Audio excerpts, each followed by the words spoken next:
sort of basically explain how Johnny English has been reborn in this sequel? Aha. Well, in a couple of ways. One is that I think we find him in exile at the beginning of the story.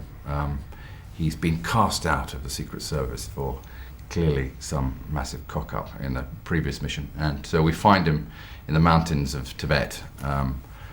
But there is a huge crisis back home where we discover there's a band of international conspiracists plotting to assassinate the Chinese premier, and only Johnny English can prevent it happening. So he is recalled, his career is reborn.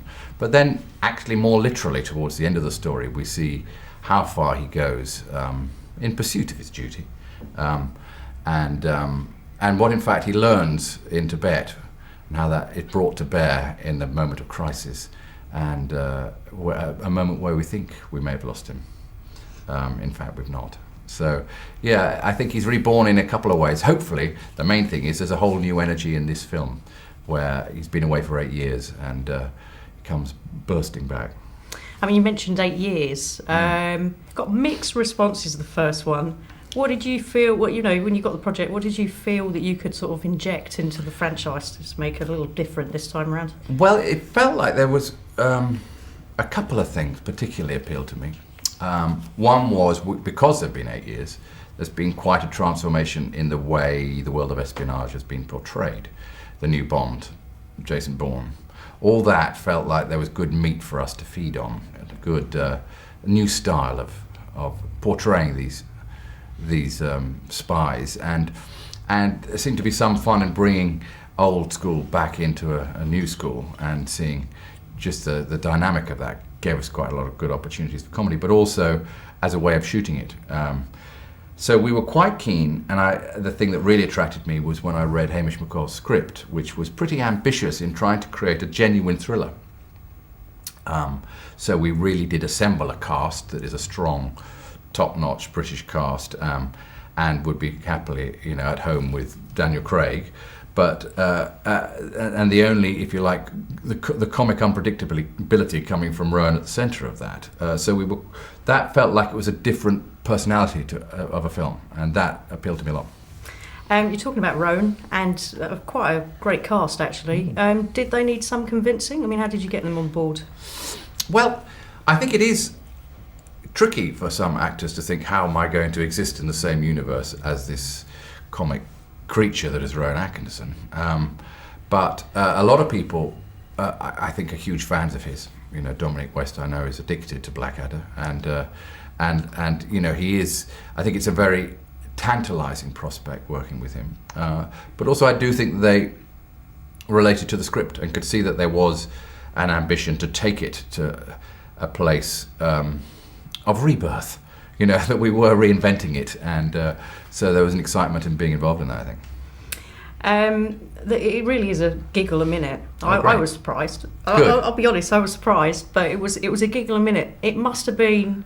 I mean, all films have their sort of laborious bits, but there must have been some memorable moments, cock-ups, things that you'll cherish and you'll take with you from this particular production. Can you name any? Well, any sort of. Well, I did love the moment where, because although, as you say, there's a lot of comedy in the film, the work is so focused, and Rowan tends to be extremely serious in his approach to it. Doesn't want to, overlook any comic potential, but that requires an absolute diligence, and there's no way in which he's just improvising and mucking about. It is absolute focus. But then you get moments where, for example, when we shot the first take of the chair scene, the chair going up and down, where Rowan was absolutely focused, got to the end of it, all the people around the table just burst into hysterics, and you could actually see Rowan on the rushes leap, because he wasn't, in a way, of course he's playing it for comedy, but he wasn't aware quite of the effect he was having on all the people around him. And they don't quite know whether they're allowed to laugh or whatever until you go to cut, and you'd have quite a few moments where that would happen, and that was quite a kind of exciting energy about that, trying to play it straight, trying to keep a straight face through the mole vole scene, where what's being discussed is so ludicrous, and yet the intensity and earnestness on Rowan's face. kind of gives it a whole extra kind of energy. So there are plenty of those that I'll take away. Talk about the chair scene. Yes. Just how many retakes did that take? Because that looks like a particularly... I mean, I was crying at that one. So how many retakes, in all honesty? Well, funnily enough, not as many as one might think, because so much of the work was done in preparation.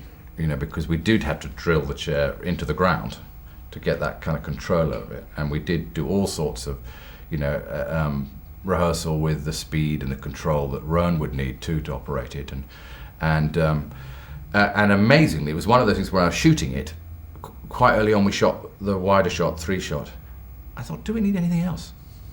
You know, you could just. In other words, no, actually, it's great. You stick with the plan, cover it, so you do see.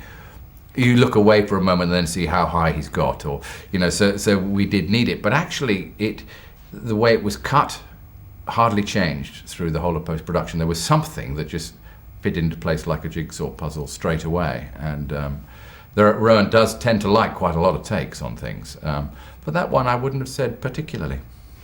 And who is it who's got something against little old ladies? And will there be another little old lady is there plans for another film and another little old lady? There's certainly some talk about it, but it's hard to know, really. I think we're still enjoying the wake of this one, and when it all dies down, we'll look around with a degree, hopefully, of calm and reassess it. Certainly, that little old lady gave us quite a lot of fun, and she's great. This is a Vixen, lives in Shropshire, and the least likely to become a deadly assassin. I think trying to create those characters and finding Daniel Kaluuya to play Tucker, I think, was a terrific find. So that you can see there's quite a lot that you could play off if we were to develop the series. Thank you very much. Pleasure.